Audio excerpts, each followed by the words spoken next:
everybody, I'm KK. I'm Kristen. Together we are K and K K Crochet. Crochet. Welcome back. If you're new, I know we have some new subscribers. Let us know down below where you came from. I always enjoy that. I like knowing who's talking about us on the YouTube streets. And and anyway, and if you're returning, you can let us know too. How did you find us? That's a good question. I like to know where people came from. I don't always remember whose channel told me to go where. Sometimes I do, but anyway. So today is all the buzz about the crocheted hats or crochet hats, and this is Spring's new beanie called Lift You Up. Spring the Fiber Enthusiast. If you don't know, if you've been here any length of time, I'm sure you know because we talk about her a lot. She's our sister from another mister. And there you go. So very easy pattern that looks very complicated, right? Looks very elegant, looks complicated. When I first saw it, I thought, oh, I'm in trouble this time. I always get ready to do her hat patterns and I'm thinking, okay, can I do this stitch? Can I do this stitch? But she always has such a good tutorial and walks you through it so easily that I'm always able to do it. I haven't found one yet that I couldn't do.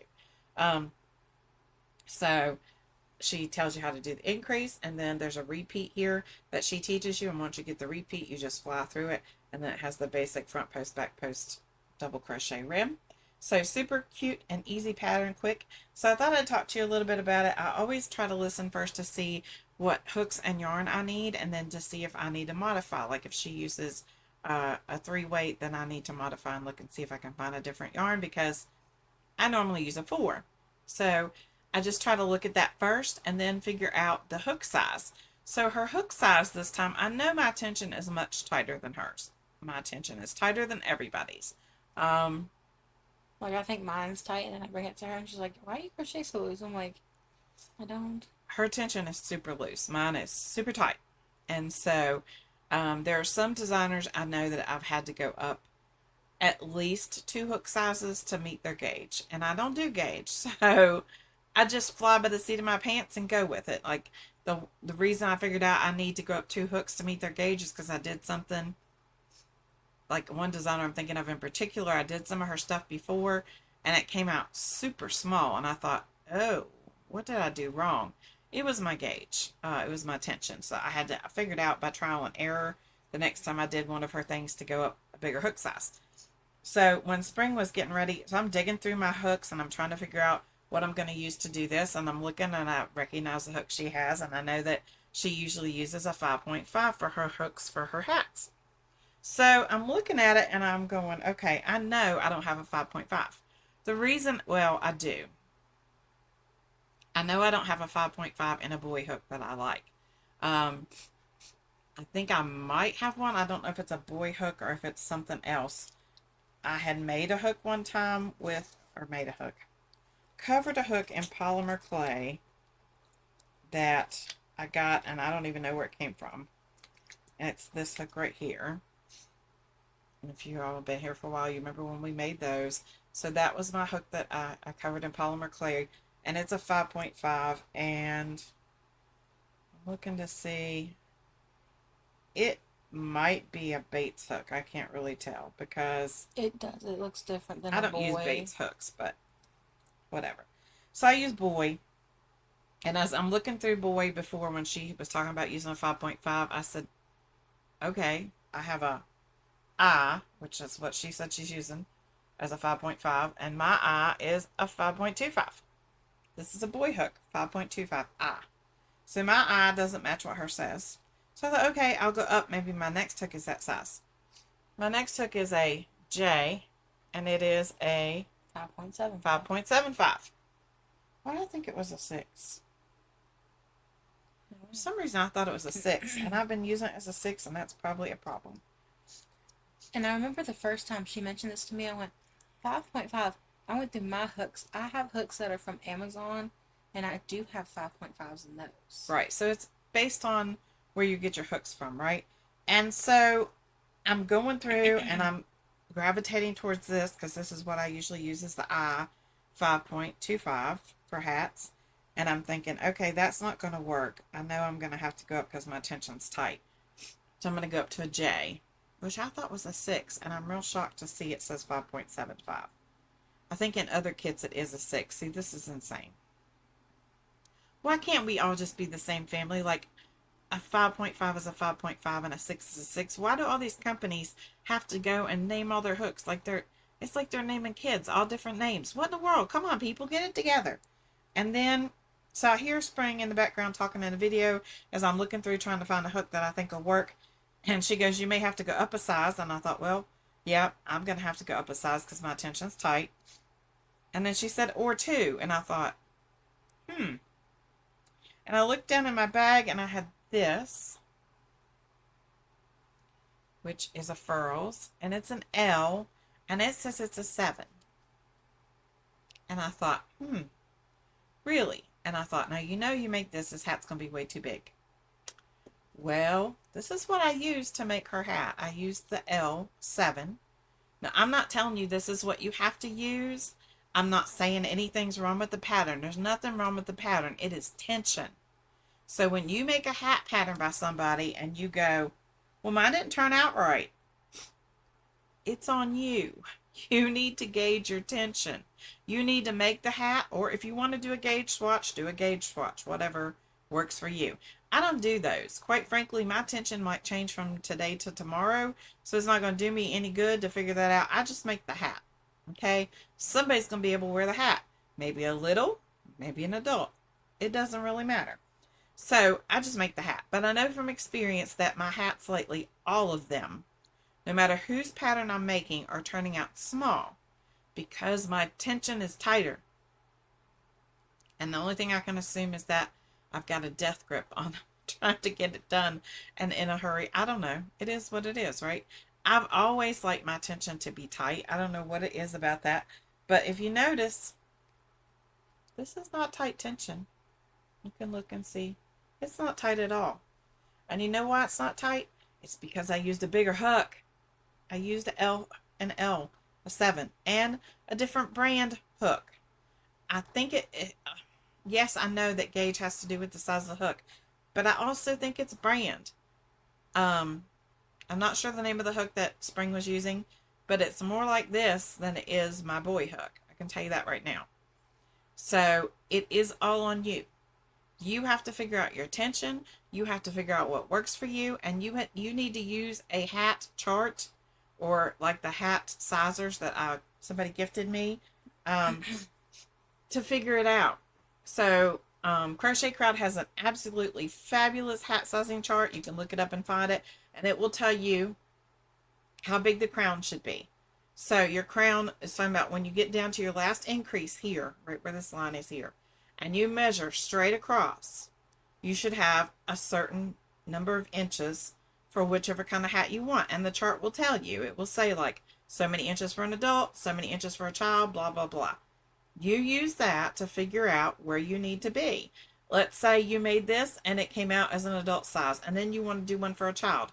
Look at the chart, figure out what size the crown needs to be here, the diameter of the crown, for a child's hat. Drop your hook size. Okay? That's how you get that. Drop your hook size. If I had done this with an I 5.25 from boy, it would probably be child to teen size. Okay? That's just how it works. It's the basics, right? It's how it works. So look at that. And then it will tell you also on the chart how long your hat needs to be to come to where the brim needs to be on the head. So it will tell you how many inches it needs to be from top to bottom when you lay it flat, okay? And that will tell you whether or not it's going to fit the people that you're trying to get it to fit. I love Crochet Crowd's hat sizing chart. It's been my go-to for years. Now, I don't use it a lot when I'm doing these anymore unless I'm making it for somebody specific. The reason I don't do that is why. Why don't I use specific measurements? Oh, because everybody is there's universal like hats. Kind of, but what I was thinking of is because we donate, and so all sizes work. You know, Yeah, they go for everybody. But yeah, you can do a universal, like if you do an adult hat, if you do the adult hat, you can use it for a teen. It'll be a little bigger. You can use it for a child, like kindergarten age. It will end up being a little bit slouchy maybe, but it'll be okay. We did hats for kindergarten and found out that the circumference of their heads went from 18 and a quarter to about 21 to 22 inches, something like that. So anywhere from a small adult to a large adult, right? So it might be a little bit longer here and come, but they'll get to wear it for a few years. So what we did is we painstakingly went through a lot of them and started doing the measurements, and then I went, these are all coming out about the same, so I'm just going to do an adult size and it'll fit, and it did. And so but where I have problems is some people have bigger heads. Kristen has a bigger head with lots of hair. Yeah, I have really thick hair, which means the hat has to be bigger. Yeah, her hair is like unbelievable, so her hat has to be bigger. So this hat fit her, and so I did it with an L hook and it worked. And it's much easier. I think it looks so much better and it stretches more, and it's nicer than the hats that I've been making that were with a smaller hook and kind of stiff and didn't give. So that's your little tutorial for the day on how I end up figuring out sizes for hats and how you use your hook to work for you. Okay, so if you make a hat pattern by somebody, there, like I said, there was another designer that I was making her hat, and mine were coming out small, like kid small, super small. And so it was my tension and my hook size. So I had to go up at least 2 hook sizes, I think. And for most of that designer's patterns, I know I have to go up 2 hook sizes. So if you work the same designer enough, you'll figure out the difference in your tension and theirs. And I figured out mine in springs. And so that way you know when you, now it doesn't work for everything. Like spring creates a shawl, and I need to figure out, that's a whole different ball game, right? Because if I go up a hook size, like 2 hook sizes, and I'm trying to do what she's doing, and I'm using, like if I use a different size weight of yarn, I'm going to end up with a shawl big enough for Bigfoot. So I can't do that, right? You have to decide on based on the project that you're doing. But for hats, check your hook size, make the hat. Like this hat doesn't take long to make at all. She released it one morning and I had it knocked out by somewhere that afternoon and didn't even start working on it till later in the day. So you can do it. Make the one, measure it, see what it comes out based on the hat size chart. And there are lots of hat size charts. Mikey's just happens to be my favorite because it's worked for me all these years. And so make it and then measure it. And then you'll know based on that whether or not you want to go up a hook, down a hook, whatever you want to do. Up a hook, down a hook. I think I did it backwards. Whatever you want to do to make the size that you need to make. But like I said, when you're making for donations, all sizes count, right? It doesn't matter. You can make them for little kids. You can make them for older people. But I really like this. I don't know that I did the best on it because this particular stitch I'm learning. But this is the first time when you get into this repeat, you'll learn about this stitch. And I will tell you, this is the first time I've actually enjoyed doing this stitch. When I found out these stitches were in this hat, I thought, oh, no. But I was able to do it, and I'm quite pleased with it. I wish I had a different color. I wish I'd used a different color yarn. I think they would have turned out better, and I could see them better because it's hard for me to see them in the stitch, like see the stitch in the pattern. But I think if you spread it out, it might show a little bit better. Yeah. So anyway, that's all the buzz about the crochet hats. What do you think? I love it. It's really pretty. I think so too. I like different hats. I get tired of doing the same old thing. Now, at a certain point in the year, we bust out plain Jane hats all the time because a hat's a hat, right? It's the thought that counts. But I like to do things like this that are different for people that they'll get it and say, oh, how cute and how pretty and elegant and that kind of thing, unique. But I do a lot of the one and done kind of just over and over and over and over the same kind of basic increase, basic double crochets, and a basic rib brim because it's easy and it's fast. But honestly, this one didn't take me any longer than that would have taken. So that's all we have for today. Don't forget to be kind because You don't know anybody else's journey. that's right. Be kind. You don't know anybody else's journey.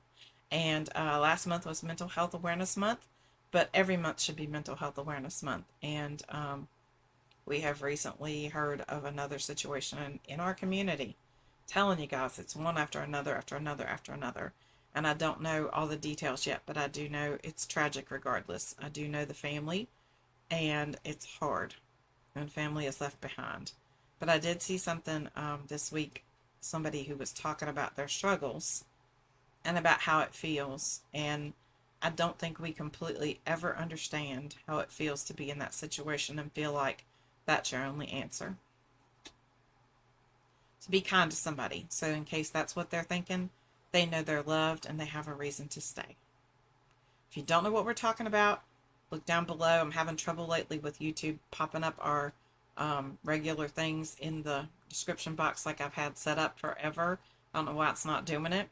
But look down there and go check out Bumblebee's Mountain Outreach and read the story behind why we do what we do, and you'll understand what I'm talking about. Stay. You are needed here. We love you. We hope you have a great day and have a great week. And we'll see you soon. Bye. Bye.